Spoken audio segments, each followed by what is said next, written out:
bonjour à tous. Voilà, ben me revoilà. Je vais prendre l'habitude de partager ou alors de vous embêter, je ne sais pas. Donc, écoutez, cette vidéo fait suite eh bien, à la précédente, c'est-à-dire que je vous avais parlé de la créativité. Et aujourd'hui, eh bien, j'ai envie d'échanger avec vous et de vous parler comment je vais pouvoir développer ma créativité, hein, et comment je vais pouvoir mettre des choses en place, puisque notre créativité, on va dire, de vie est très importante pour notre épanouissement. Voilà, donc on va dire que notre génie de créativité, on va dire, est pour la plupart des gens souvent très refoulé. Hein. Pour la plupart même d'entre nous, on découvre notre créativité souvent fort longtemps. Hein. Alors pourquoi elle est bloquée? Eh bien, elle va être bloquée par plein de conventions sociales, par la famille, par ce qu'il faut faire ou pas faire, ce qui est bien ou pas bien. Et puis on va se retrouver dans une espèce de carcan, de prison, de comment il faut faire bien. Hein, et ça ne va pas forcément correspondre à nous.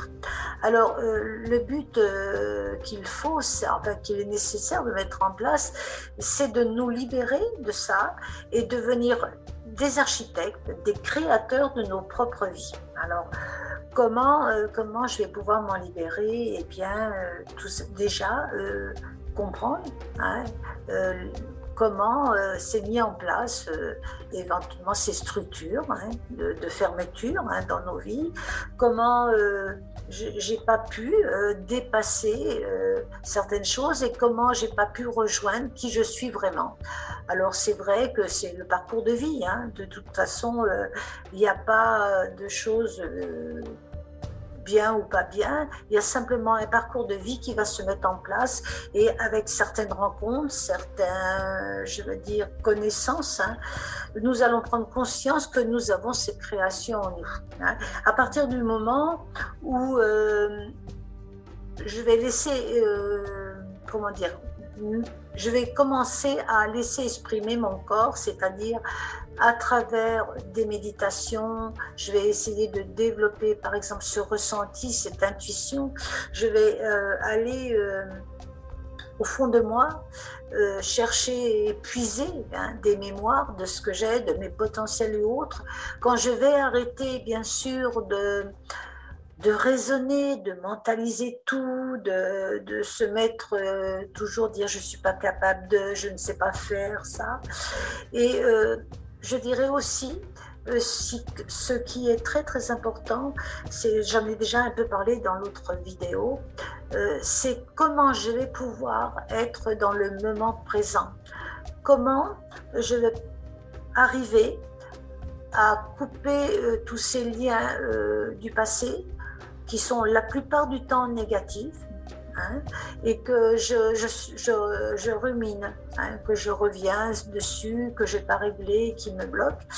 Et comment aussi je vais arrêter de programmer des choses pour un futur. Parce que le futur, on ne le sait pas, il est complètement inaccessible dans le moment présent. Bien sûr, dans le moment présent, on prépare un futur, mais on ne sait pas ce que ce futur va être. Donc, plus je vais être dans ce moment présent, plus je vais m'obliger à être dans ce moment présent. Et donc, à travers, bien, dans le quotidien, c'est pas toujours facile. Donc, je vais m'obliger, on va dire, entre guillemets, peut-être à faire de la méditation, peut-être à faire des marches, peut-être faire du yoga, tout ce qui va me réancrer à la terre, tout ce qui me rapporte et qui me relie à la terre va automatiquement m'apporter des bonnes énergies, va me faire remonter un taux vibratoire, va me faire lâcher ce mental, puisque le contact avec la terre mère, hein, va nous enrichir de ça et nous remettre avec nous et notre corps Notre corps, c'est, moi je dis toujours hein, dans mes formations, c'est la seule façon que les dieux ont de me parler, ou les anges, ou les guides, ou le nom, chacun y met derrière ce que l'on veut, hein, ce que l'on sait, hein, ce qu'on croit.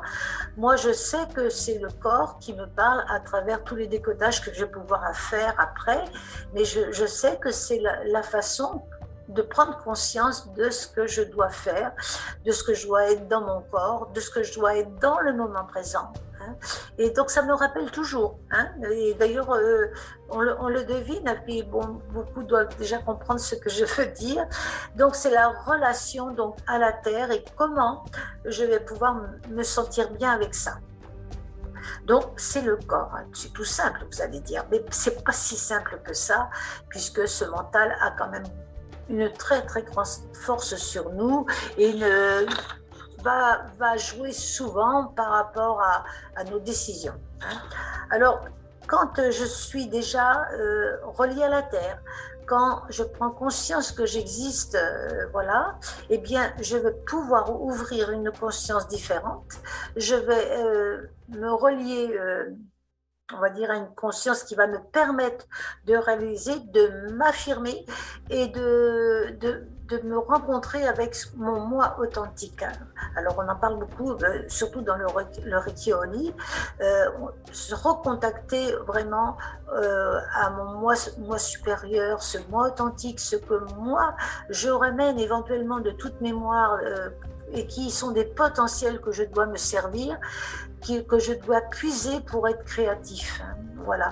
Et donc, ce moi authentique va nous permettre de prendre petit à petit notre vraie place, ce que l'on veut faire. Et en ce moment, il y a, comment dire, je veux dire, un coup de tonnerre partout à ce niveau-là. Combien de gens on entend, mais les gens ne veulent plus travailler.